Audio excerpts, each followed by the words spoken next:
नमस्कार, जय हिंद जय भारत। मैं प्रशिक्षक ओपी जायसवाल, निःशुल्क physical training centre Indore Madhya Pradesh से।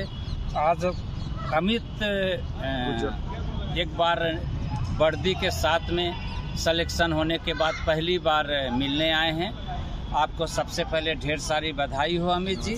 और आप हमारे यहाँ जो ट्रेनिंग कर रहे हैं इसके बारे में इस चैनल के माध्यम से उन गरीब से गरीब बच्चों को बताएं उस जो इंदौर की फीस अफोर्ड नहीं कर पाते, और आप किस तरह से तैयारी करें कि आज इस मुकाम तक पहुंच पाएं। और सबसे पहले आप अपना नाम बताएं और अपने बारे में बताएं कि आपका ये सफ़र यहाँ तक का किस तरह का रहा। नमस्कार सर, मैं अमित मुगाती। आपका बहुत बहुत धन्यवाद। आपने मुझे यहाँ तक पहुँचाया। जब मैं यहाँ रनिंग करने आया था तो मेरी टाइमिंग इतनी अच्छी नहीं आया करती थी, तो मैं सबसे पहले रिटर्न क्वालिफाई करने के बाद बहुत सारी फिजिकल ट्रेनिंग सोसाइटी ढूंढ रहा था इंदौर में। पर मैंने देखा कि बहुत सारी सोसाइटियों में जो तैयारी करवाती है उसमें पैसे लेकर करवाया जाता था।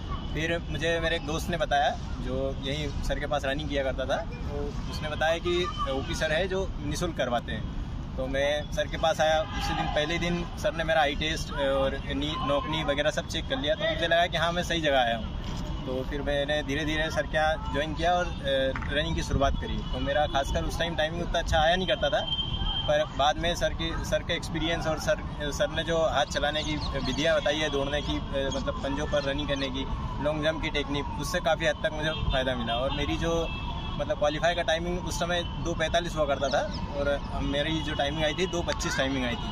सर की कृपा से बहुत अच्छा फिजिकल गया था मेरा। लॉन्ग जंप भी मेरी 16 फीट गई थी और गोला मेरा लगभग 24 फीट गया था। तो ये सर की मेहनत और मेरा लगन, हम सर के साथ बहुत ज़्यादा मेहनत किया करते थे, दोपहर में भी मेहनत किया करते थे, और सर की इसी कृपा की वजह से मैं यहाँ तक पहुँचा हूँ। पिताजी आपके क्या करते हैं? सर मेरे पिताजी किसान वर्ग से हैं। पिताजी का संघर्ष में देखा करता था। वो 24 घंटे खेतों में काम करते थे, खेतों में पानी देना। उनकी लगन को देख के मेरे में ये जो मेहनत करने की प्रेरणा मिली है वो पिताजी से खासकर मिली है।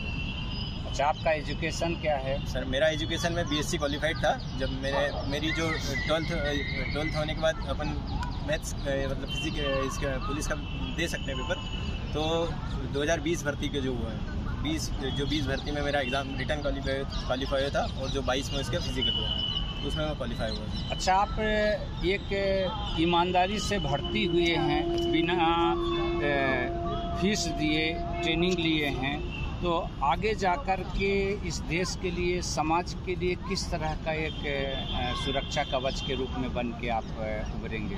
जी सर, ईमानदारी के प्रेरणादायक मेरे पिताजी और आप ओपी सर, जो निःशुल्क इतने बच्चों की मेहनत, इतने बच्चों का सिलेक्शन, लगभग 10,000 बच्चों का सिलेक्शन मुझे जहाँ तक पता है आपके यहाँ से हुआ है। तो मैं आज जहाँ भी ड्यूटी करता हूँ, जैसे इंदौर में ड्यूटी कर रहा हूँ, तो मुझे ईमानदारी से ड्यूटी करने की प्रेरणा मेरे पिताजी और आपसे मिली है, ताकि मैं अपनी पिताजी का नाम रोशन कर सकूं और आपका नाम रोशन कर सकूं। आप जब ट्रेनिंग करे थे तो वहाँ से कितने बच्चे लगभग आपके साथ ट्रेनिंग किए, और कितने बच्चे लगभग आपके साथ सिलेक्शन लेकर के एक ट्रेनिंग ले रहे हैं? 2020 की भर्ती में ओपी सर के पास लगभग हम 350 बच्चों ने फिजिकल की तैयारी करी थी। उसमें से 325 का आंकड़ा मुझे जहाँ तक पता है कि 325 लोगों ने फिजिकल क्वालिफाई किया था, और वो सारे सेलेक्ट होकर मेरे साथ ट्रेनिंग करके आए हैं। चलिए, एक बार पुनः आपको ढेर सारी बधाई हो। आपके माता पिता को नमन हो जो इन संघर्षों के साथ आपको इस ऊंचाइयों तक पहुंचाए। जो इस चैनल के माध्यम से देख रहे हैं, गरीब और ग्रामीण अंचल से आने वाले युवा उत्कृष्ट राष्ट्र का निर्माण करना चाहते हैं, बिल्कुल यहाँ आकर के निःशुल्क रूप से तैयारी करें। मेरा मकसद है नर सेवा नारायण सेवा। जय हिंद जय भारत।